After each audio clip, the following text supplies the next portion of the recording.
Welcome to all. स्वागत है आप सभी का आरएसएन यूट्यूब चैनल पे सिलेक्शन बेच की एक और धमाकेदार क्लास में। हम आज बात करने वाले हैं फ्रिक्शन। ये आपका थोड़ा सा मिसप्रिंट हुआ है, यहाँ पे मैंने चेंज नहीं किया स्लाइड को, तो कंफ्यूज मत होना। हमारी जो क्लास रहेगी लेक्चर नंबर आपका 25 ही रहेगा। ये यहाँ पे थोड़ा सा गड़बड़ हो गया है, लेक्चर नंबर 25 है और फ्रिक्शन की पहली क्लास है। ठीक है, फ्रिक्शन की पहली क्लास है, थोड़ी सी मिस्टेक हुई है, इसको आप देखिएगा।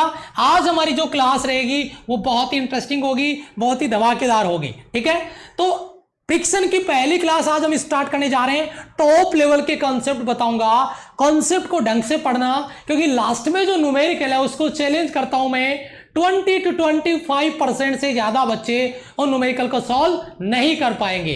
पूरा डेप्थ से कॉन्सेप्ट आपको समझना है और एक एक लाइन, एक एक कॉन्सेप्ट फील कराऊंगा, एक एक विजुअल इफेक्ट के साथ। एक एक पॉइंट पे आपको इफेक्ट मिलेगा, एक एक पॉइंट पे मैं इफेक्ट क्लियर कराऊंगा। हर एक पॉइंट के साथ में विजुअल इफेक्ट आपको दिया जाएगा ताकि आपको अंडरस्टैंडिंग रहे, आप फील करो कि एक्चुअल में होता कैसे है। ठीक है, तो यस, तो सबसे पहले आज हम बात करने वाले हैं फ्रिक्शन फोर्स की। उससे पहले मेरी आप सभी बच्चों से एक रिक्वेस्ट रहेगी, एक बार अपनी इस क्लास को अपने ग्रुप में जरूर से शेयर करें। एक बच्चा अपने साथ कम से कम 10 बच्चों को बुला के लिए आएगा क्लास में, और आज की क्लास कुछ अलग ही धमाकेदार तरीके से स्टार्ट करते हैं। ठीक है, यस, ओके, शाबाश, वेरी गुड बेटा।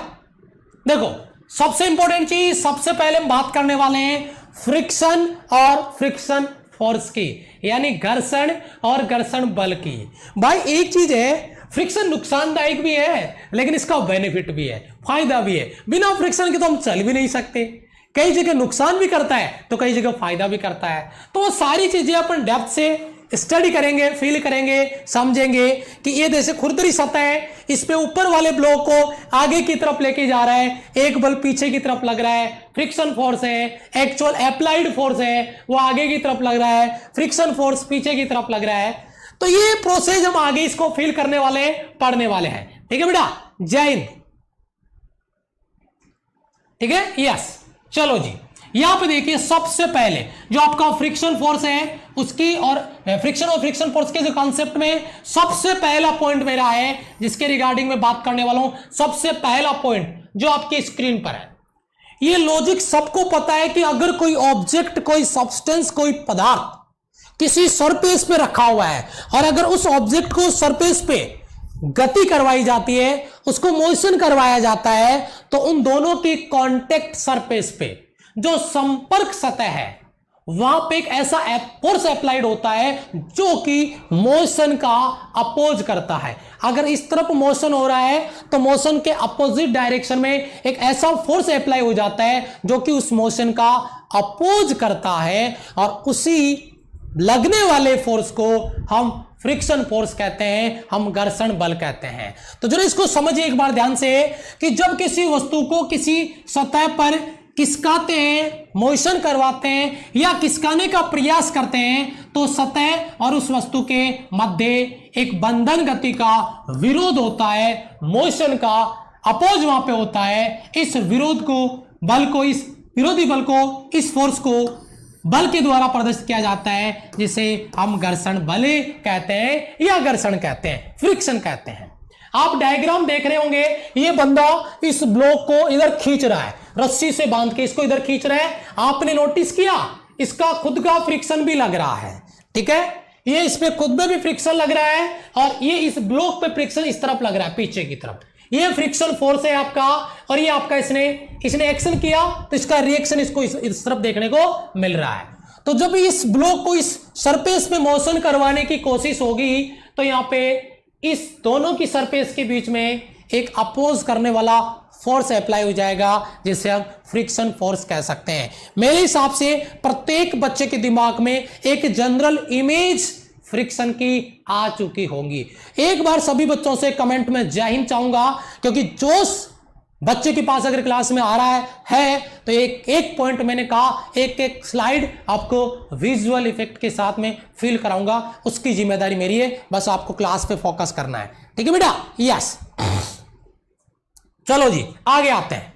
दूसरा पॉइंट आपका क्या है, दूसरे पॉइंट को जरा समझते हैं। पहला पॉइंट केवल डेफिनेशन देता आपको, पहला पॉइंट आपको केवल डेफिनेशन देता है, लेकिन दूसरा जो आपका पॉइंट आ रहा है, ये एक सवाल आपको तैयार करके देता है। आपने करतार की बुक में देखा होगा, आपने एसके की बुक में भी क्वेश्चन देखा होगा, हो सकता है शायद लुसेंट, लेकिन लुसेंट में मैं कंफर्म नहीं हूं, मुझे आइडिया नहीं उसका। ये एक सवाल बनता है आपका क्या, कि जो फ्रिक्शन फोर्स होता है उसकी दिशा होती है, घर्षण बल की जो दिशा होती है वो हमेशा मोशन के अपोजिट होती है। यह चीज आपको पता होगी। यही सवाल आपको वहां पे बना के दिया गया है, सवाल आ भी सकता है। लिखा है घर्षण बल सतह के समांतर, जो फ्रिक्शन फोर्स है वो सरफेस के पैरेलली लेकिन मोशन के अपोजिट डायरेक्शन में होता है। दोनों के बीच में अगर एंगल पूछे तो 180 डिग्री का कोण बनता है, गति की विपरीत दिशा में होता है।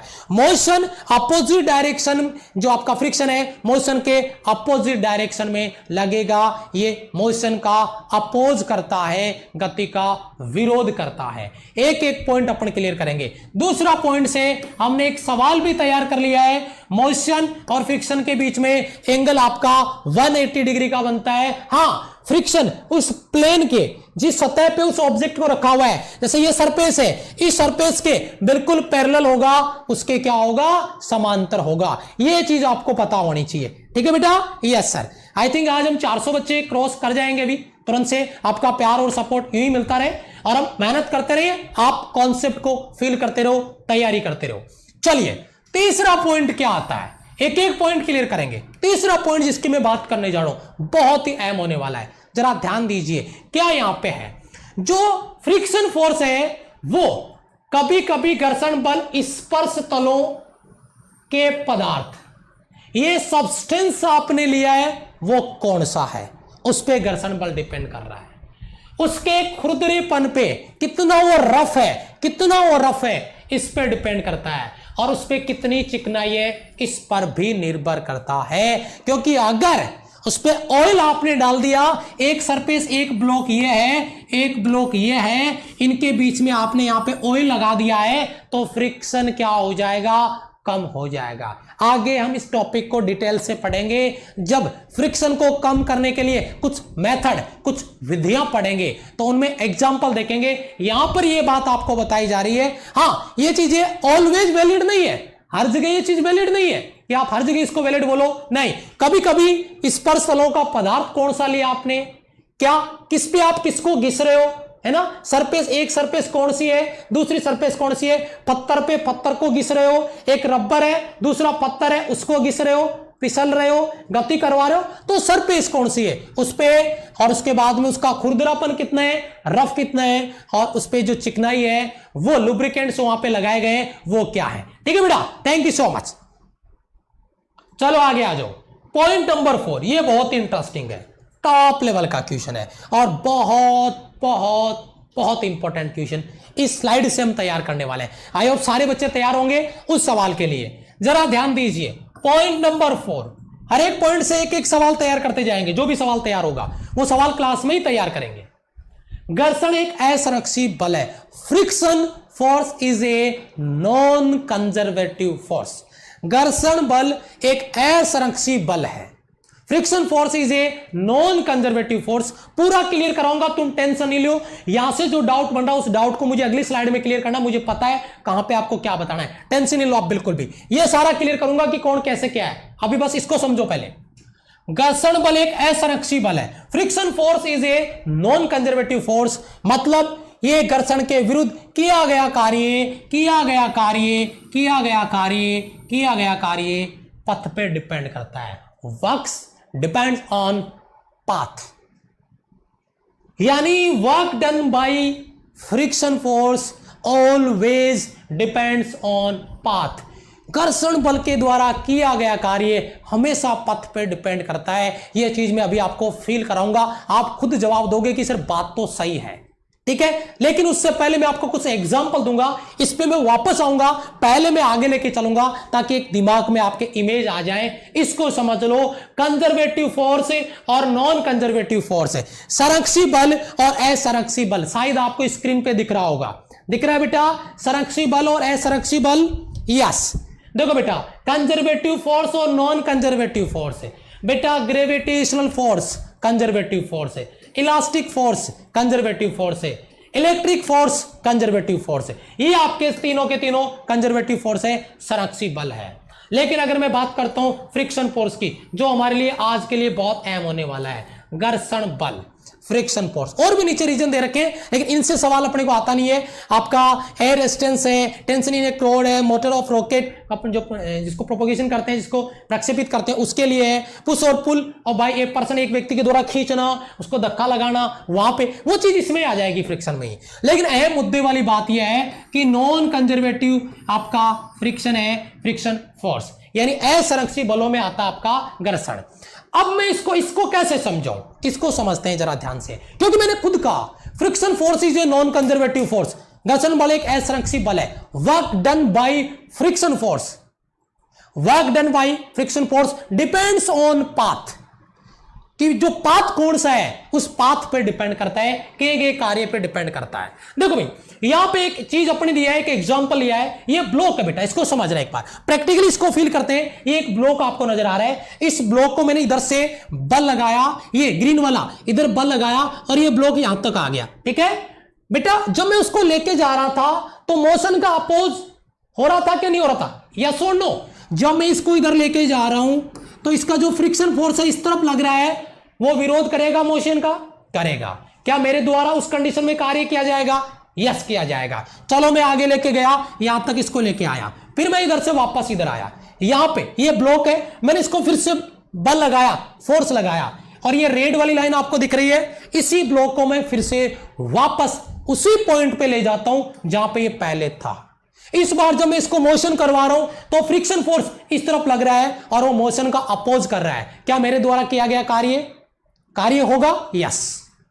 जहां पे ब्लॉक था वहां पे ब्लॉक अभी भी रखा हुआ है। Work done by me zero, क्या मेरे द्वारा किया गया कार्य जीरो है? मैंने फोर्स अप्लाई किया, displacement zero, work done zero. Work by me in this condition zero, मैंने कोई कार्य नहीं किया, क्योंकि मेरे द्वारा किया गया कार्य depends on initial and final position, प्रारंभिक बिंदु और अंतिम बिंदु पे डिपेंड करता है। लेकिन आप यहां पे देख पा रहे हो इनिशियल और फाइनल पोजीशन दोनों एक ही बिंदु पे है, यस और नो? हां सर। आपने डिस्प्लेसमेंट किया ही नहीं, वर्क डन जीरो। बट मैं यहां पे बात कर रहा हूं वर्क डन बाय फ्रिक्शन, घर्षण बल के द्वारा किया गया कार्य। क्या इनिशियल और फाइनल पोजीशन पे डिपेंड करता है? No, this is a non conservative force. ये असंरक्षी बल है, ये पथ पे डिपेंड करता है। पथ क्या था? जब मैं इसको इधर से इधर लेके आया तो मैंने कार्य किया, मैं इससे उधर वापस लेके जा रहा हूं तो भी मैंने कार्य किया, लेकिन वो कार्य किसका था? घर्षण बल का था। तो क्या घर्षण बल के द्वारा किया गया कार्य यहां पे पहुंचने पे जीरो हो सकता है? कभी नहीं हो सकता। फ्रिक्शन फोर्स ने काम किया है, इधर गए तब भी कार्य हो रहा था, इधर वापस आए तब भी कार्य हो रहा था, क्योंकि लगातार वो आपके मोशन का अपोज कर रहा था, विरोध कर रहा था। तो घर्षण बल के द्वारा किया गया कार्य कभी जीरो नहीं हो सकता। वो पाथ पे डिपेंड करता है कि पथ कौन सा है, डिपेंड ऑन पाथ। मेरे हिसाब से सभी बच्चों का यहां पे डाउट क्लियर हो गया होगा, सभी बच्चों का यहां पे डाउट क्लियर हो गया होगा 100% कॉन्फिडेंस के साथ। एग्री बेटा? एग्री? सभी बच्चों का कमेंट चाहूंगा एक बार में। सुपर वाला कॉन्सेप्ट है, ये फील होना चाहिए, ये फील होना चाहिए, ये फील होना चाहिए, ये कॉन्सेप्ट हर एक बच्चे को फील होना चाहिए।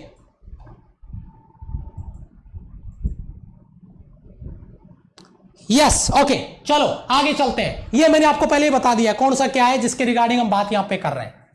चौथा पॉइंट हो गया, पांचवा पॉइंट जरा फील करते हैं, बहुत इंटरेस्टिंग है सवाल, समझते हैं एक बार। क्या सवाल है?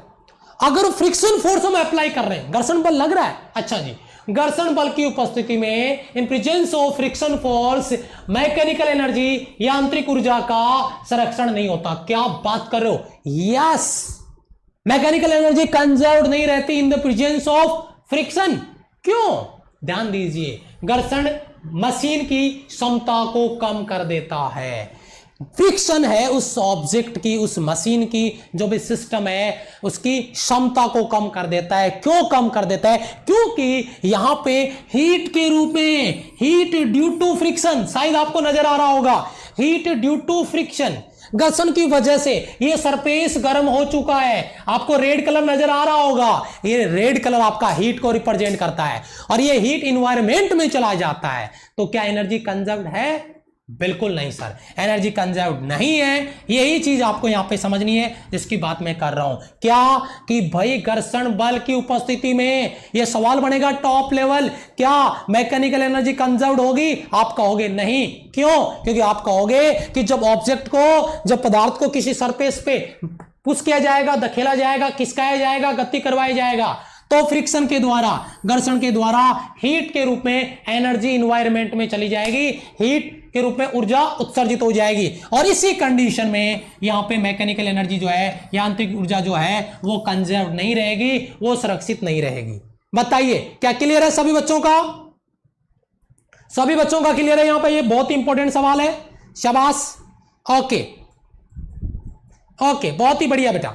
मैकेनिकल कंजर्वेटिव और नॉन कंजर्वेटिव, बेटा इसको मैं डिटेल से डिस्कस करना चाहूंगा। आज मैंने इसको इतना ज्यादा नहीं, क्योंकि ये टॉपिक यहां पर नहीं है। वर्क एनर्जी पावर में मैं इसको डिटेल से डिस्कस करूंगा, जो आने वाले 4 से 5 दिन में आपको टॉपिक मिल जाएगा। ठीक है, मैं इसको यहां पर डेप्थ से डिस्कस नहीं करना चाहता, ये टॉपिक यहां का नहीं है, इसलिए मैंने केवल बेसिक चीज डिस्कस किया है। डिफरेंस, कंपेरिजन सारा वर्क एनर्जी पावर वाले टॉपिक में करूंगा मैं इसका। ठीक है, ये पॉइंट आपका पॉइंट नंबर 5 टॉप लेवल का क्वेश्चन आपका तैयार हो गया।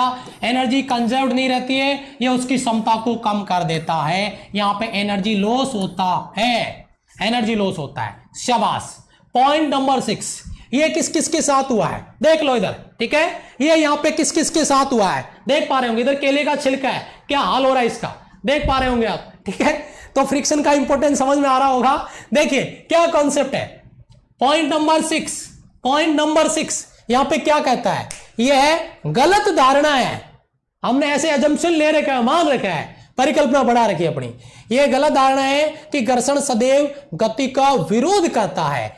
इसमें कोई शक नहीं है कि घर्षण गति का विरोध करता है, अच्छी बात है, करता है, लेकिन कुछ परिस्थितियों में गति का कारण भी यही है। कुछ परिस्थितियां ऐसी है जिसकी वजह से, यानी फ्रिक्शन की वजह से मोशन हो सकता है, गति हो सकती है। और सबसे बढ़िया एग्जांपल आपको मैंने दे दिया है चलने वाला। जैसे मान लो यहां पे आपने ऑयल डाल रखा है ना, इस एरिया में ऑयल इधर से चल के आ रहा था, ऑयल पे आते ही गिर गया, क्योंकि वहां पे फ्रिक्शन नहीं था या घर्षण कम था, गिर गया ना।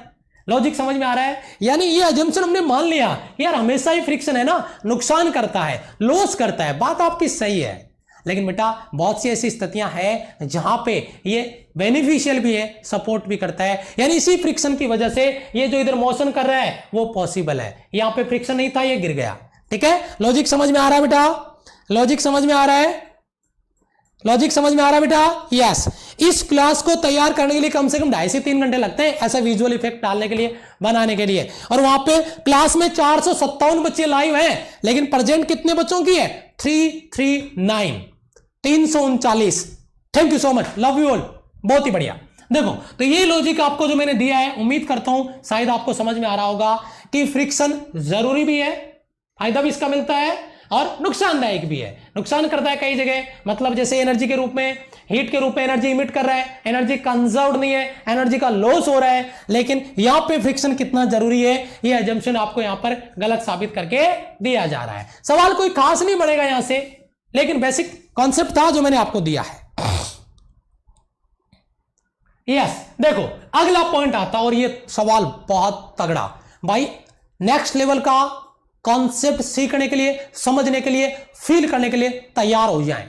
बहुत तगड़ा टॉपिक अपन डिस्कस करने जा रहे हैं। अगर इसको फील कर लिया तो आगे की पूरी कहानी, यानी आगे का कॉन्सेप्ट आपका मुट्ठी में होगा। लेकिन इसको समझना है जरा ध्यान से, क्या कॉन्सेप्ट है समझते हैं जरा ध्यान से, कि आरोपित बल यानी अप्लाइड फोर्स के साथ में फ्रिक्शन का चेंज, परिवर्तन ग्राफ के रूप में कैसे होता है, इसको समझना है। एक बहुत ही इंटरेस्टिंग कॉन्सेप्ट बनता है जिसको थोड़ा सा आपको फील करने की जरूरत है। यहां पे आप सारे के सारे उसके लिए तैयार हो जाएं। ठीक है, यस।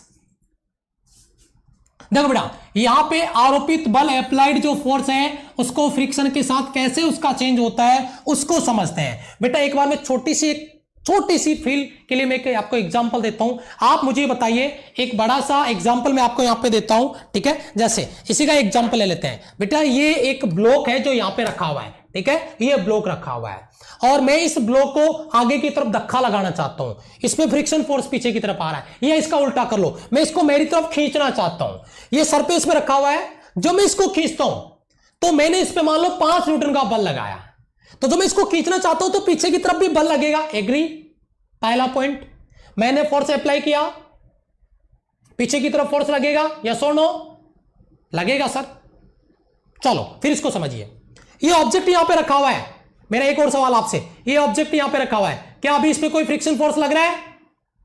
कमेंट बॉक्स में जवाब चाहिए। ये रेस्ट में रखा हुआ है, अभी मैंने कोई फोर्स अप्लाई नहीं कर रखा, क्या इस पे कोई फ्रिक्शन फोर्स लग रहा है? फ्रिक्शन फोर्स 0, क्योंकि अभी मोशन होने का कोई प्रयास नहीं है या मोशन नहीं हो रहा है। प्रयास का मतलब बल लगाया जा रहा है कि इस पे नहीं लगाया जा रहा, तो फ्रिक्शन फोर्स 0 होगा। अभी मैंने क्या किया, ये सरफेस पे रखा हुआ है और मैं इसको अपनी तरफ खींच रहा हूं, मैंने 5 न्यूटन का बल लगाया, तो ये जो सरफेस है इस पे जैसे ही मैंने 5 न्यूटन का बल लगाया, पीछे की तरफ 5 न्यूटन का बल लग गया, पीछे की तरफ 5 न्यूटन का फोर्स अप्लाई हो गया इसकी अपोजिट डायरेक्शन में।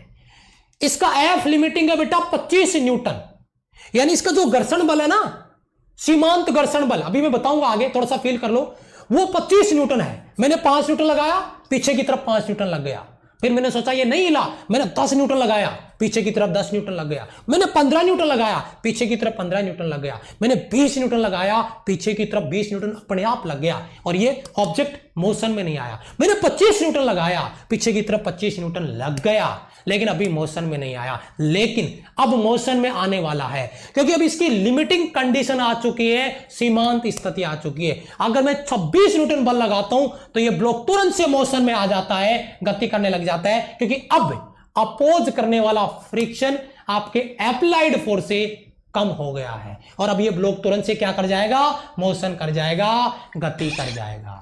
ये बेसिक एग्जांपल समझ में आ गया तो मैं इस विजुअल इफेक्ट से इसको क्लियर करूंगा।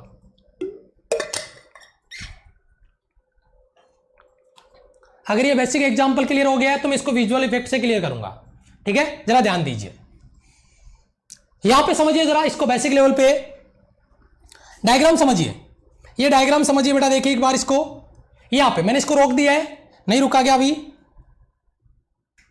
अभी नहीं रुका, अभी रुकेगा, ये कैसे रुकेगा? ओके, अब रुक जाएगा शायद, है ना, अब रुक गया, देखिए, हाँ अब रुक गया है।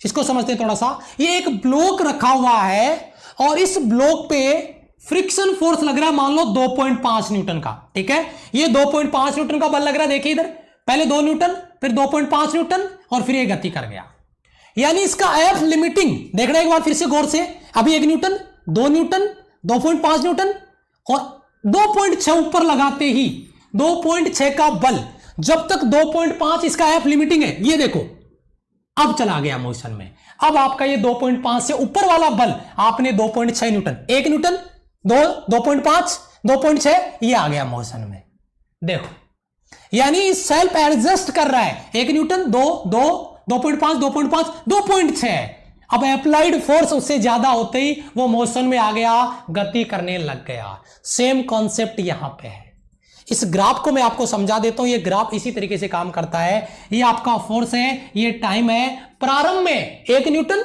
उधर भी 1 न्यूटन, 2 न्यूटन 2 न्यूटन, तो फोर्स और टाइम के बीच में ग्राफ स्ट्रेट लाइन आता है, ये आपका स्टैटिक फ्रिक्शन होता है। टाइप्स ऑफ फ्रिक्शन अभी मैं आपको आगे बताने वाला हूं, तो जरा पैसेंस रखें, शब्द रखें, दिल थाम कर बैठे, अपने आप पे कंट्रोल रखें, अपने आप के लिए गैस ना बनाएं, ठीक है। ये आपका स्टैटिक फ्रिक्शन हो गया, ये हो गया आपका एफ लिमिटिंग, कहां तक?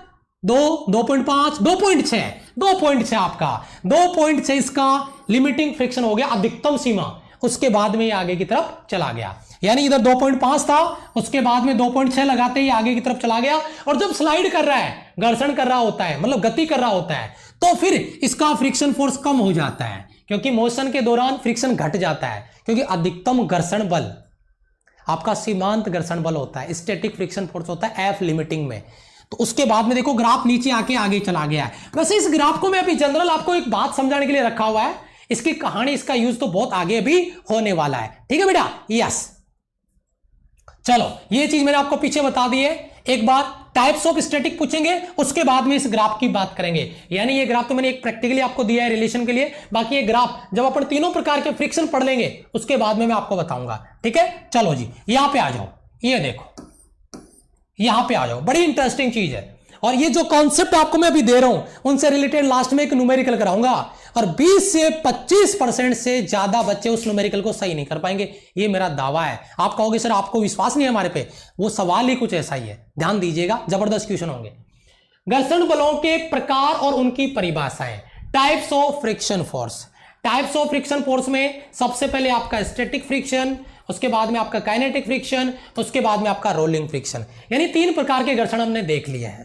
तो नाम से क्या रखा है भाई, नाम से नहीं, हमें काम से मतलब है, काम क्या है वो समझते हैं। तो इसमें देखिए टाइप्स ऑफ फ्रिक्शन में सबसे पहला आपका आ रहा है स्टैटिक फ्रिक्शन, दूसरा स्लाइडिंग दे दिया, तीसरा रोलिंग दे दिया, कोई दिक्कत नहीं है। तो यहां पे आपको एक डायग्राम दिख रहा होगा, उसको थोड़ा फील कर लेते हैं, थोड़ा सा फील कर लेते हैं, थोड़ा समझ लेते हैं। क्या, एक ब्लॉक रखा हुआ है एक सरफेस पे और उस पे हमने एफ फोर्स अप्लाई कर दिया और इधर से फ्रिक्शन अप्लाई हो रहा है। जैसे हमने बल लगाया और फ्रिक्शन लग गया, लेकिन एक्चुअल में हुआ क्या, हमने जो बल लगाया ना, हमने जो फोर्स अप्लाई किया वो फ्रिक्शन फोर्स से कम था, तो ब्लॉक मोशन में नहीं आ पाया, ब्लॉक गति नहीं कर पाया, और उस कंडीशन में हमारा जो फ्रिक्शन फोर्स लग रहा है वो फ्रिक्शन फोर्स है स्टैटिक घर्षण बल, या स्टैटिक घर्षण कह सकते हैं, यानी ब्लॉक मोशन में नहीं है। नोट करना मेरी इस बात को, ये सारी अंडरस्टैंडिंग चीजें हैं। अभी थ्योरी के लिए आगे लेके चलूंगा मैं, टेंशन ना लो, थ्योरी के लिए आगे लेके चलूंगा, अभी बहुत कुछ पढ़ेंगे, तुम टेंशन नहीं लो, ये ट्रेलर बता रहा हूं मैं आपको, मूवी पूरा आगे देखेंगे, पेशेंस रखो आप, ठीक है। यस सर, चलो जी। तो पहले स्टैटिक फ्रिक्शन का एक इमेज हमारे दिमाग में आ गया, बोला किसी, हाँ ब्लॉक रेस्ट में रखा हुआ है, लग रहा है कोई फ्रिक्शन, नहीं सर, क्यों नहीं लग रहा, मोशन होने का प्रयास नहीं हो रहा, गति करने का प्रयास नहीं हो रहा, या गति हो भी नहीं रही। अगर गति होने का प्रयास होता, यानी बल लगाया जाता है इस पे, तभी तो प्रयास होगा, एफर्ट कैसे होगा ऐसे, तो या कोई बल लगाया जाए या ये मोशन कर रहा हो तभी फ्रिक्शन लगता है, क्योंकि फ्रिक्शन का काम क्या है, गति होना चाहती हो या गति हो रही हो तो उसका अपोज करे। यहां पे तो भाई फोर्स अप्लाई किया, फ्रिक्शन लग गया, कोई मोशन नहीं है, यानी स्टैटिक फ्रिक्शन है, बल तो लग रहे हैं लेकिन हमारा अप्लाइड फोर्स फ्रिक्शन फोर्स से कम है। ये मैं कह सकता हूं कि एफ अप्लाइड है वो कम है एफ फ्रिक्शन से, ये मान लो आप इस कंडीशन में, तो मोशन में नहीं आएगा ब्लॉक। दूसरा देखिए स्लाइडिंग फ्रिक्शन, अब हमने क्या किया, हमने इस पे बल लगा दिया इतना ज्यादा कि फ्रिक्शन फोर्स से ज्यादा हो गया हमारा अप्लाइड फोर्स, यानी एफ जो अप्लाइड था वो ग्रेटर देन हो गया आपका एफ का मतलब है फ्रिक्शन और एफ का मतलब है force, F A for applied force friction force से ज्यादा हो गया और ब्लॉक मोशन कर रहा है। ये देखो, ये ब्लॉक का मोशन का डायरेक्शन है, ये फ्रिक्शन फोर्स तो मोशन के अपोजिट डायरेक्शन में लगेगा, ये फ्रिक्शन फोर्स इस तरफ लग रहा है, लेकिन यहां पे ये ब्लॉक स्लाइड कर रहा है, ये ब्लॉक फिसल के जा रहा है, ये ब्लॉक फिसलता हुआ आगे जा रहा है, घूमता हुआ नहीं, फिसलता हुआ, समझना मेरी बात को, क्योंकि इन दोनों में भी बहुत बड़ा कंफ्यूजन रहता है बच्चों का, इन दोनों में भी। अगला आता है आपका रोलिंग फ्रिक्शन। रोलिंग में क्या है कि एक आपको सिलेंडर नजर आ रहा होगा, एक गुटका, गोल गुटका, एक सिलेंडर आकार का रखा हुआ एक सरफेस पे, इस पे हमने बल लगाया और जैसे ही बल लगाया तो ये रोलिंग करना स्टार्ट कर दिया, रोल करना यानी रोटेट करना, घूमता हुआ आगे की तरफ, लुढ़कता हुआ आगे की तरफ जा रहा है। तो इसका ये अप्लाइड फोर्स, इसका डायरेक्शन ये फ्रिक्शन फोर्स, यहां पर भी F A greater than F F है, यहां पर भी अप्लाइड फोर्स फ्रिक्शन फोर्स से ज्यादा है। लेकिन ये ब्लॉक है ना, ये आपका सिलेंडर है, ये रोटेट करता हुआ लुढ़कता हुआ आगे की तरफ जा रहा है, इसीलिए इसको रोलिंग फ्रिक्शन बोलते हैं। ये स्लाइडिंग फ्रिक्शन है और ये स्टैटिक फ्रिक्शन है। जनरल इंट्रोडक्शन मैंने करवा दिया इनका, मैंने इसका जनरल इंट्रोडक्शन आपको करवा दिया है, उम्मीद है शायद क्लियर हो गए होंगे। ठीक है, अभी तो हमने क्या देखा है, अभी हमने इसका ट्रेलर देखा है, अब बात करते हैं इसकी पूरी की पूरी मूवी स्टार्ट करते हैं। और उस मूवी का पहला पार्ट स्टार्ट होता है यहां से, जहां पे अपन बात कर रहे हैं स्टैटिक घर्षण की, यानी स्टैटिक फ्रिक्शन एक्चुअल में है क्या, काम कैसे करता है, इसके रिगार्डिंग मैं आपको बताता हूं। ये आप एक बार डायग्राम को थोड़ा गौर से देख लीजिए, एक्चुअल में यहां पे हो क्या रहा है, इसको फील करिए, इसको मत देखिए, केवल इसको देखिए। एक चींटी आ रही है, एक मक्खी, मुझे चींटी नहीं नजर आ रही है, मक्खी जैसी लग रही है, हो सकता है चींटी भी हो, है ना, मुझे लग रहा है कि ये मक्खी है ना, इसके पंख वंख भी लग रहे हैं ऊपर, मक्खी है शायद, ये ना, कंफर्म?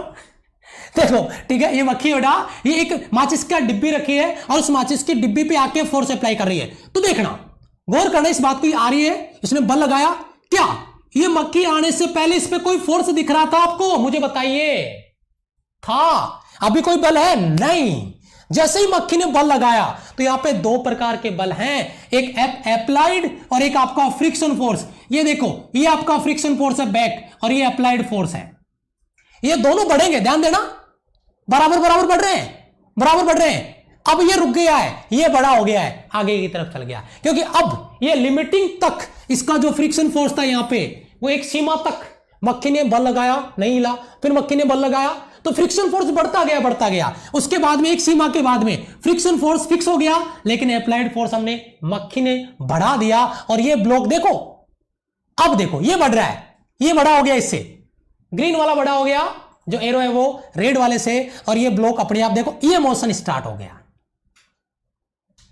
ये मोशन स्टार्ट हो गया। यानी मोशन स्टार्ट होने से पहले इस फोर्स ने अपने आप को सेल्फ एडजस्ट किया है। इसे बोलते हैं static friction force is a self adjusting force है, स्व समायोजित बल है, ये अपने आप को व्यवस्थित करता है। जैसे जैसे इस पे बल बढ़ता है वैसे वैसे अपने आप को समायोजित कर लेता है, लेकिन एक लिमिट तक, एक सीमा तक। उस सीमा के बाद में नहीं बढ़ेगा, सीमा के बाद में आपका अप्लाई नहीं हो सकता, एक लिमिट तक काम करेगा, उसके बाद में नहीं।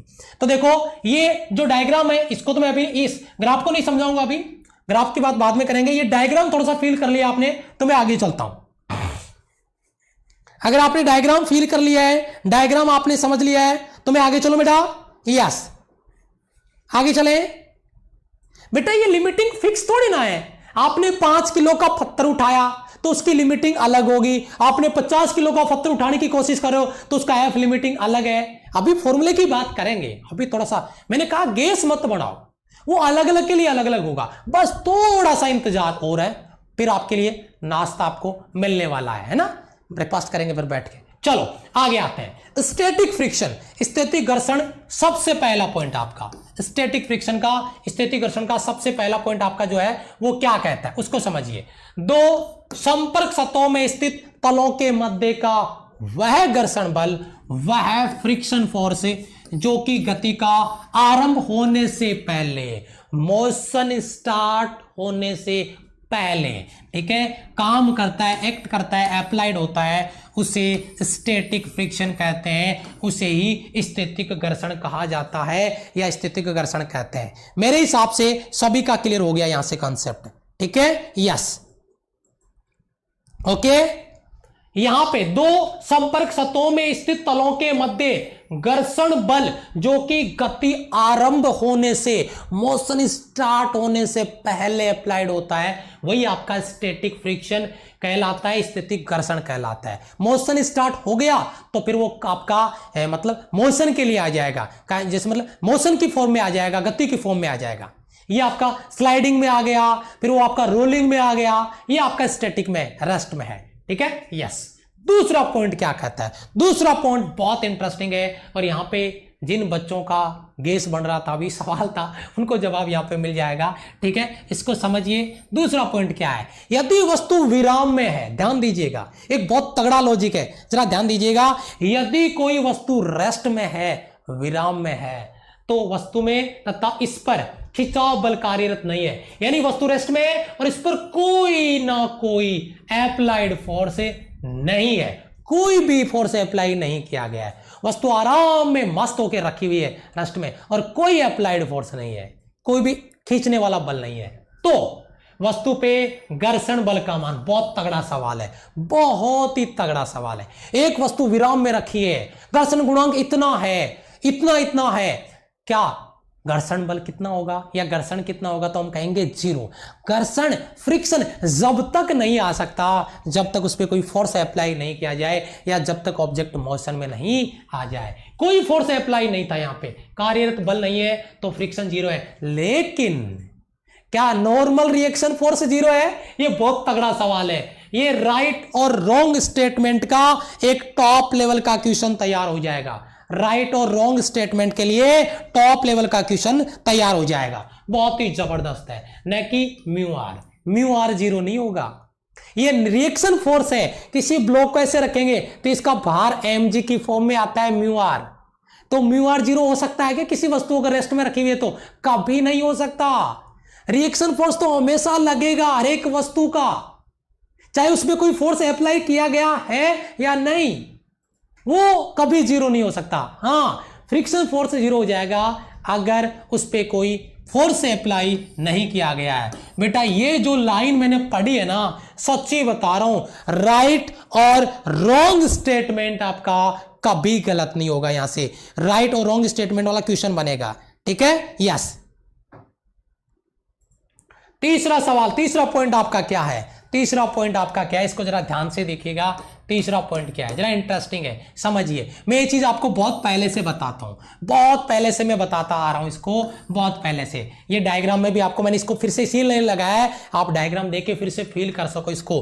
क्या कि किसी भी वस्तु पे बल कार्यरत है फिर भी यह गति नहीं कर रही है, तो इसका अर्थ यह है कि घर्षण बल का मान आरोपित बल के बराबर है, न कि म्यू आर के। ध्यान देना, म्यू आर रिएक्शन फोर्स है, उसके बराबर नहीं है। अभी रुको, इसके लिए अभी फॉर्मूला दूंगा मैं इसको। तथा दिशा विपरीत है, यानी कि घर्षण बल स्वतः सामंजस्य अपना बना लेता है, सेल्फ एडजस्टिंग फोर्स है। 5 न्यूटन लगाया तो पीछे की तरफ 5 न्यूटन लग गया, आपने 20 न्यूटन लगाया तो पीछे की तरफ 20 न्यूटन लग गया। अगर एफ लिमिटिंग 20 न्यूटन से कम था तो ब्लॉक मोशन में आ जाएगा, और अगर एफ लिमिटिंग अभी भी 20 से ज्यादा है तो आपने 20 लगाया है, अभी उसका एफ लिमिटिंग यानी सीमांत बल ज्यादा है, मान लो 23 है, तो 20 पे गति नहीं करेगा, 23 पे भी गति नहीं करेगा, गति करने वाला होगा, मोशन में आने वाला होगा, लेकिन मोशन नहीं करेगा। मोशन करेगा 23 के बाद में थोड़ा सा बल बढ़ा देंगे, मान लो 24 न्यूटन लगाते हुए मोशन करने लग जाएगा। तो ये आपका ये डायग्राम में भी ऐसा यहां पे हो रहा था, जैसा आप देख रहे हो, ये फोर्स अप्लाई हुआ, यस, ये दोनों बल एडजस्ट कर रहे हैं। अब अप्लाइड फोर्स ज्यादा हो गया, ब्लॉक मोशन कर रहा है, ब्लॉक गति कर रहा है, ठीक है? यस, क्लियर है बेटा? यहां से क्लियर है बेटा? Okay, yes. चलो आगे चलते हैं फिर, अभी समझिए। अरे यार, ये तो डायग्राम ही नहीं बना इसका तो सही, ये तो डायग्राम ही सही नहीं बना इसका, तो ये तो काम ही नहीं कर रहा। ये विजुअल इफेक्ट खराब हो गया आपका, ये विजुअल इफेक्ट खराब हो गया, जबरदस्त विजुअल इफेक्ट था आपका जो खराब हो गया। यहाँ पे मैं बताऊंगा इसको भी बढ़ा के, हल्का सा ये खराब हो गया थोड़ा सा यार, ठीक है? चलो कोई बात नहीं है, देखते हैं, अभी समझ में आ जाएगा आपको। पॉइंट नंबर 4 क्या है, मैं इसको अंडरस्टैंडिंग करूंगा, प्रैक्टिकली बात करूंगा। ये यहाँ पे एक्चुअल में हो क्या रहा था, देखिए, यदि आरोपित बल का मान स्थितिक घर्षण बल का मान उससे अनुरूप बढ़ता जाता है। आरोपित जो बल का मान, अप्लाइड फोर्स का मान अगर बढ़ाते हैं, अगर अप्लाइड फोर्स इंक्रीज करते हैं, तो आपका स्टैटिक फ्रिक्शन फोर्स है उसी अनुपात में बढ़ता जाता है।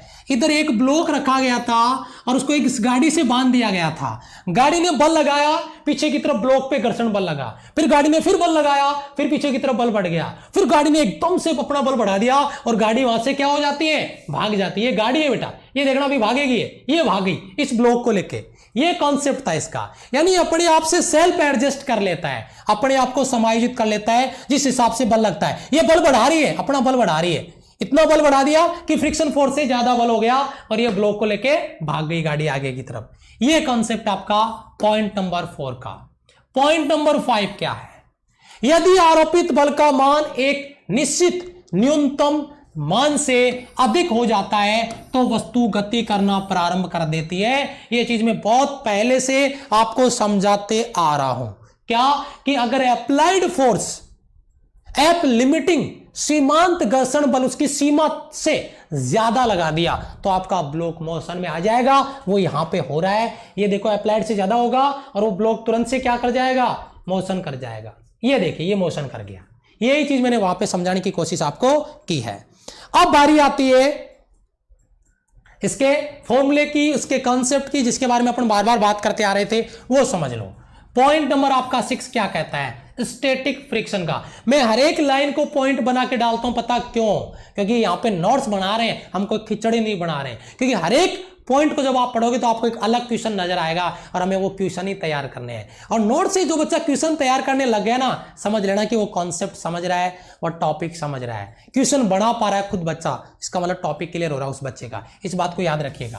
तो देखिए, वह अधिकतम घर्षण बल का मान जब तक कि वस्तु में गति आरंभ नहीं होती है उसे सीमांत घर्षण बल कहते हैं। एफ लिमिटिंग, एफ लिमिटिंग, वह अधिकतम स्थैतिक घर्षण बल जहां तक ब्लॉक मोशन में नहीं आता है स्टैटिक फ्रिक्शन फोर्स कहलाता है। एफ एल से उसको रिप्रेजेंट किया जाता है। यहां पे पॉइंट नंबर 7 है। यहां से मैं एक राज की बात है जो अगली स्लाइड में आपको बताऊंगा, आप सरप्राइज हो जाओगे क्या ऐसा भी होता है। लेकिन पहले एक बार ये लाइन पढ़ो फिर बात करता हूं। स्थैतिक घर्षण बल स्वतः क्रियाकारी है, सेल्फ एडजस्टिंग फोर्स है, जिसकी एक उच्च सीमा होती है, उसे सीमांत घर्षण बल कहते हैं। सेल्फ एडजस्ट करते करते अपनी अधिकतम सीमा पे पहुंच जाता है, उसी को ही आपका एफ लिमिटिंग यानी फ्रिक्शन फोर्स, घर्षण अधिकतम घर्षण गुणांक के लिए जो फोर्स आ रहा है वो आपका आ जाएगा सीमांत घर्षण बल। ठीक है, चलो अब यहां पे आ जाओ। यहां पे मैं बात करता हूं, मैंने यहां पे आपको स्टैटिक फ्रिक्शन का टॉपिक स्टार्ट किया। आप इतनी देर हमारी को सिर्फ पागल बना रहे थे। हाँ बिल्कुल, देखिए कैसे मैंने क्या बोला कि हमने टॉपिक क्या स्टार्ट किया, हमने टॉपिक स्टार्ट किया स्टैटिक फ्रिक्शन फोर्स, और पढ़ा क्या रहा हूं, फॉर्मूला किसका दे रहा हूं, एफ लिमिटिंग का। ये क्या मजाक है। हाँ बेटा, स्टैटिक फ्रिक्शन फोर्स का कोई फॉर्मूला नहीं होता। क्या बात कर रहे हो। हाँ, स्टैटिक फ्रिक्शन फोर्स का कोई फॉर्मूला नहीं होता। कैसे होगा भाई, आपने 2 न्यूटन लगाया, पीछे 2 न्यूटन लग गया, किस फॉर्मूले से डिफाइन करोगे। वो तो सेल्फ एडजस्टिंग है, उसका खुद का कोई स्टेबल ही नहीं है। स्टेबल किसका है, स्टेबल है एफ लिमिटिंग का। कैसे है, एक सीमा फिक्स है उसकी, एफ लिमिटिंग की एक सीमा फिक्स है, एक निश्चित सीमा तक काम करेगा, उसके बाद में नहीं, उसके बाद में मोशन करेगा। तो वो सीमा फिक्स है, इसीलिए हमने एफ एस नहीं लिखा, यहां पे हमने उसको एफ एस नहीं लिखा है, हमने उसको एफ एल लिखा। ये बहुत तगड़ी सोचने वाली बात है, शायद आपने पहले इसके बारे में ध्यान नहीं दिया होगा, आपने शायद इस बात को कभी पहले फील नहीं किया होगा कि एफ एल क्या चीज है, एफ लिमिटिंग है, एफ एस क्या आपका स्टैटिक फ्रिक्शन फोर्स है। लेकिन यहां पे लिमिटिंग फ्रिक्शन फोर्स का ही फॉर्मूला बनता है, स्टैटिक का नहीं बनता, क्योंकि इसकी कोई फिक्स कंडीशन ही नहीं है, वो तो चेंज होते जा रहा है बार बार, जिसके रिगार्डिंग अपन यहां पे बात कर रहे हैं। तो देखिए इसको समझिए जरा ध्यान से, इसके रिगार्डिंग में बात कर रहा था। सवाल समझिए, क्या सवाल है बेटा, F limiting direct proportionally R. क्या बात कर रहे हो, और आर की बात करूं यहां पे मैं, एफ लिमिटिंग डायरेक्ट प्रोपोर्शनल, इसको मैं साइड में लिखूं यहां पे, F limiting direct proportionally R. R क्या है आपका, रिएक्शन फोर्स। जब मैं प्रोपोर्शनली साइन हटाने गया तो एफ एल बराबर म्यू एल आर। यहां पर भी मैंने एल लगाना है, नहीं, यहां पे मैंने एल नहीं लगाना, क्योंकि ये कोफिशिएंट तो स्टैटिक है, स्टैटिक घर्षण गुणांक है, लेकिन फोर्स आपका स्टैटिक नहीं है, ये लिमिटिंग है, स्टैटिक का ही पार्ट है। तो यहां पे आप बच्चे एल लगा के इसको कंफ्यूज आते हैं। एल लिखा हुआ कुछ बुक्स में मिल भी जाएगा, लेकिन वो आपका कंफ्यूजन होगा, इसलिए मैंने पहले ही आपको ये चीज बता दी है कि स्टैटिक फ्रिक्शन के लिए जो कोफिशिएंट है, गुणांक है, वो म्यू ऐसे ही रिप्रेजेंट होगा, लेकिन जो अप्लाइड फोर्स है वो आपका एफ एल आएगा। ये चीज आपने कभी नोटिस ही नहीं की होगी, जबकि बहुत ही इंटरेस्टिंग पॉइंट यहां से आपका बनता है। तो F limiting direct proportionally R या एफ लिमिटिंग बराबर mu S R. Mu S आपका स्टेट, एफ लिमिटिंग आपका सीमांत घर्षण बल है, लिमिटिंग फ्रिक्शन फोर्स है, आर आपका रिएक्शन फोर्स है, प्रतिक्रिया बल है, म्यू एस आपका कोफिशिएंट ऑफ स्टैटिक फ्रिक्शन है। तीनों चीज मैंने यहां पे नीचे आपको क्लियर कर दी है। ये पॉइंट नंबर आपका 3 है। मेरे हिसाब से इसका फॉर्मूला, इस फॉर्मूले को अगर आप आगे लिखते हो तो कोई दिक्कत नहीं है बेटा, एफ एल बराबर म्यू एच, आर का वैल्यू हम क्या लिख देंगे बेटा, एम जी, क्योंकि अगर कोई भी ब्लॉक रखा हुआ है तो उसका बार एम जी नीचे लगेगा और रिएक्शन फोर्स ऊपर लगेगा। ये वही आर है, प्रतिक्रिया बल जिसकी बात मैं कर रहा हूं, ये रहा प्रतिक्रिया बल, नॉर्मल रिएक्शन फोर्स। तो अपन इसको इस फॉर्मूले में भी लिख सकते हैं, कोई डाउट नहीं है। आप अपने नोट्स बनाओ तो इस फॉर्मूले को आगे ये फॉर्म में लिख देना, ताकि आपको आगे बाद में कंफ्यूज नहीं हो। क्लियर है बेटा डाउट यहां से, ओके। ये हो गया आपका यहां से पॉइंट नंबर आपका 8। पॉइंट नंबर 9 क्या कहता है, म्यू एस, देखना बेटा, नोट करना, बहुत ही इंटरेस्टिंग क्वेश्चन है। म्यू एस तलों की प्रकृति, नोट करो इसको, म्यू एस तलों की प्रकृति जो आपके सरफेस है उसके नेचर पे, नेचर ऑफ सरफेस और आसंजक बलों पर निर्भर करता है। आसंजक बल वहां पे जो दो सरफेस है, क्योंकि बेटा एक ही प्रकार के पदार्थ के मॉलिक्यूल्स के बीच में जो फोर्स लगता है वो होता है आपका कोहेसिव फोर्स, एक होता है आपका एडहेसिव फोर्स। सेम मॉलिक्यूल्स में यानी सहसंजक बल, अलग अलग पदार्थ के मॉलिक्यूल्स के बीच में आसंजक बल। तो यहां पे घर्षण बल दो सतहों के बीच में होगा, तो दोनों के अलग अलग मॉलिक्यूल्स होंगे, तो वह आसंजक बलों पर भी निर्भर करता है कि उन दोनों के बीच में आसंजक बल कैसा है, चिपकने वाला बल है या कम चिपकता है, ज्यादा चिपकता है, यानी रफ किस तरीके का है, उसका एरिया, उसका सरफेस कितना चिकना है या कितना रफ है। तो वो सरफेस की प्रकृति आ गई और एक आसंजक बल आ गया। ये चीज शायद बाकी बुक्स में आपको मिले ना मिले, मैंने यहाँ पे इंक्लूड किया है, ये चीज आपको मिल जाएगी। Nature of surface mu S में आपका जो कॉफिशिएंट ऑफ स्टैटिक फ्रिक्शन है उसकी बात कर रहा हूं मैं, फोर्स की बात नहीं कर रहा हूं मैं, कॉफिशिएंट ऑफ स्टैटिक फ्रिक्शन की बात कर रहा हूं, म्यू एस की बात कर रहा हूं, जो तलों की प्रकृति और आसंजक बलों पे निर्भर करता है। ये पॉइंट नंबर आपका 9 क्लियर हो गया, ये पॉइंट नंबर आपका 9 यहां से क्लियर हो गया। अब आपकी स्क्रीन पर एक एग्जाम्पल है, मैं इस एग्जाम्पल को सॉल्व करना चाहूंगा, बहुत ही जबरदस्त क्वेश्चन आपका बनता है। यहां से देखिए फटाफट से इसको मैं एक बार टाइम शेड्यूल आपका लगा देता हूं, टाइम शेड्यूल आपका लगा देता हूं मैं फटाफट से, एक बार 1 मिनट का टाइम शेड्यूल लगा दिया, ज्यादा है लेकिन मैं चाहता हूं कि आप इसको सॉल्व करें, ठीक है। यस,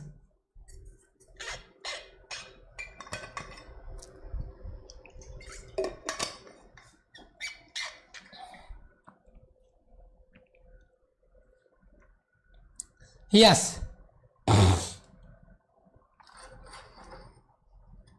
यस, क्या बात है। मैं साइड में हूं, देखिए आप, दिख रहा होगा सवाल आपको, बहुत तगड़ा सवाल है। मैंने इस सवाल की बात किया था आपसे, 25% बच्चे भी राइट आंसर नहीं दे पाएंगे इस सवाल का, मान के चलिए इस बात को। यस, क्या बात है,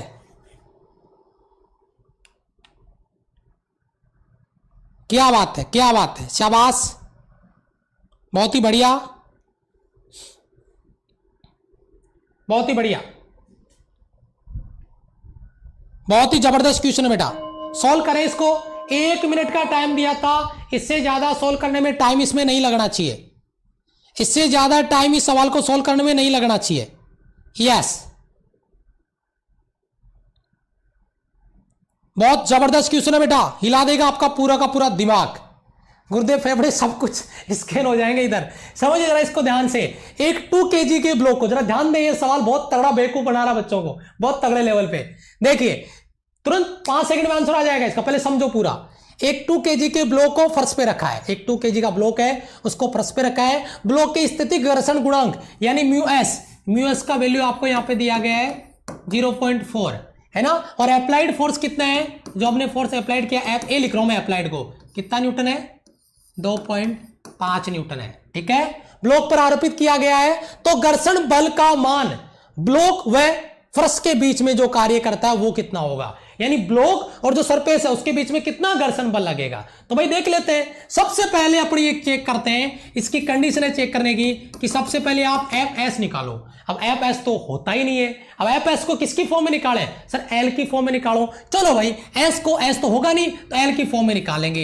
एफ एल बराबर क्या होगा बेटा, म्यू एस आर, मैंने अभी अभी आपको बताया म्यू एस आर की जगह क्या लिखेंगे, एम जी। चलो जी, तो एफ एल कितना हो गया, एफ एल हो गया, म्यू एस का वैल्यू कितना है बेटा 0.4, एम का वैल्यू कितना है, मास कितना दिया भाई 2 kg, मास भी दिया भाई लिख लेना इधर ऊपर 2 kg आपका, तो 2 kg। एम जी का वैल्यू कितना ले लें, जी का वैल्यू 10 ले ले क्या, चलो जी का वैल्यू 9.8 लेके सॉल्व किया गया, इसलिए मैं सॉल्व कर लेता हूँ 9.8 लेके, ठीक है। ये पॉइंट हो जाएगा आपका, ये 4 दूनी 8, 8 64, 4 6 और 9 72 और 6 78, कितने अंकों के बाद में 1 और 1 2 अंकों के बाद 0.1, 7.48 न्यूटन। ये आपका एफ लिमिटिंग है।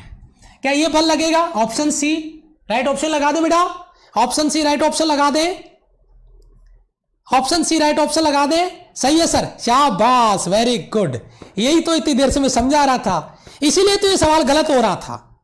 अब एक बच्चा 0 भी लिख रहा है, भाई 0 क्यों लिख रहा है, मुझे तो यही समझ नहीं आया, जबकि मैं कह रहा हूं कि अगर किसी ब्लॉक पे अगर बल लग रहा है तो उसका घर्षण बल 0 नहीं हो सकता। भाई मेरे बल तो लग रहा है 2.5 न्यूटन, तो तू 0 कैसे कमेंट कर रहा है, इसका मतलब अभी पीछे वाला कॉन्सेप्ट तेरा क्लियर नहीं है। जो बच्चे 0 आंसर दे रहे हैं वो तो पहली बात तो ये। दूसरी बात, ये जो सवाल आंसर है ये पूरा गलत है, क्योंकि हमने क्या निकाला है, हमने एफ लिमिटिंग निकाला है, यानी इस ब्लॉक को आप 7.84 न्यूटन तक बल लगाओगे तो ये मोशन में नहीं आएगा, ये सीमांत घर्षण बल है। अगर इससे ज्यादा बल लगाओगे तो ये ब्लॉक मोशन में आएगा। आपने बल कितना लगाया सर जी? 2.5 न्यूटन है। अभी मैं पीछे क्या समझाते आ रहा हूं कि स्टैटिक फ्रिक्शन फोर्स एक सेल्फ एडजस्टिंग फोर्स है, अपने आप एडजस्ट करता है। आपने 5 लगाया तो पीछे 5 लग गया। हाँ, आपने कितना लगाया इधर? 2.5। क्या ये इससे ज्यादा है? ज्यादा है क्या? नहीं ना। क्या मोशन होगा? नहीं होगा। आपने 2.5 लगाया तो पीछे कितना लगेगा? 2.5 न्यूटन लगेगा। कहां पे है? Option A will be right answer. Option A will be right answer. बहुत ही तगड़ा सवाल था, बहुत तगड़ा। ये केवल इतना सा चेक करना था आपको कि एफ लिमिटिंग कितना है, बाकी तो फिर डायरेक्ट आंसर आ जाएगा। ये है आपका कंफ्यूज करने के लिए इस तरीके के सवाल बहुत तगड़े सवाल बनते हैं, चाहे एयरफोर्स का एग्जाम दे रहे हो आप, चाहे आप नेवी का एग्जाम दे रहे हैं, चाहे आप एनडीए का एग्जाम दे रहे हैं, क्योंकि यहां पे एफ जो अप्लाइड फोर्स है वो आपका एफ लिमिटिंग से कम है, तो जो एफ अप्लाइड फोर्स है वो आपका अप्लाई हो जाएगा एफ एस के बराबर। ये स्टैटिक फ्रिक्शन फोर्स बोल सकता हूं मैं इसको, क्योंकि लिमिटिंग तो अधिकतम आ गया ना, इसको स्टैटिक बोल सकता हूं। ये दोनों बराबर है और ये 2.5 न्यूटन का अप्लाइड फोर्स है, तो आपका स्टैटिक फ्रिक्शन फोर्स भी 2.5 Newton. Option A will be right answer. क्या कहते हो इस सवाल के बारे में? क्या कहते हो इस सवाल के बारे में बेटा? मेरा राइट था सर। अभी इस सवाल का कॉन्सेप्ट सभी बच्चों का क्लियर हो गया कि नहीं हो गया? टॉप लेवल का क्वेश्चन है ये, बहुत तगड़ा सवाल है। सभी बच्चों का एग्रीमेंट चाहूंगा एक बार में। एनडीए के लिए बेटा, एयरफोर्स ने भी एनडीए, तीनों के लिए, तीनों के लिए। I am right sir. सभी बच्चे एक बार लाइक बटन पे परजेंट लगा दे जिनका सही हो गया है, परजेंट लगा दे एक बार लाइक बटन पे, या कमेंट सेशन में यस सर लिख दीजिए। और क्वेश्चन समझ में आया? बहुत तगड़ा सवाल था। यस, ओके, गजब सर, अच्छा था। अभी कमेंट आते हैं, आपके कमेंट थोड़े लेट आते हैं, आपके कमेंट थोड़े से लेट आते हैं। Okay, thank you so much, love you all. आज की क्लास को अपन यहीं पे इसको सबमिट करते हैं, क्लास यहीं एंड करते हैं। इसका पार्ट 2 कल लेके आएंगे। इसी जोश, इसी जुनून, जज्बे की बात करेंगे कल से फिर से अगली वाली क्लास पार्ट 2 में, और फ्रिक्शन को कंप्लीट करेंगे, फ्रिक्शन को फिनिश करेंगे। उम्मीद करता हूं कि क्लास पसंद आई होगी। पहली बार चैनल पे आए हो, चैनल सब्सक्राइब करके बेल आइकन जरूर से प्रेस कर देना। और जो बच्चे मेरी प्रैक्टिस क्लास फॉलो नहीं करते अनअकैडमी पे, वो बहुत बड़ा पाप कर रहे हैं। अगर आप इधर उधर भटक रहे हो प्रैक्टिस के चक्कर में, कोई बुक्स खरीदने की सोच रहा है, कोई कोचिंग ज्वाइन करने की सोच रहा है, तो भैया उनसे बेस्ट कंटेंट आपको मिलेगा, बेस्ट प्रैक्टिस होगी, उनसे ज्यादा प्रैक्टिस होगी। अनअकैडमी फ्री प्लेटफॉर्म पे आप मुझे फॉलो कर सकते हैं। मेरी डेली की 3 स्पेशल क्लासें वहां पे होती है। और जो बच्चे प्लस पे ज्वाइन करना चाहते हैं, मुझसे प्लस पे पढ़ना चाहते हैं, वो प्लस पे ज्वाइन कर सकते हैं। ओके, ठीक है बेटा, थैंक यू सो मच।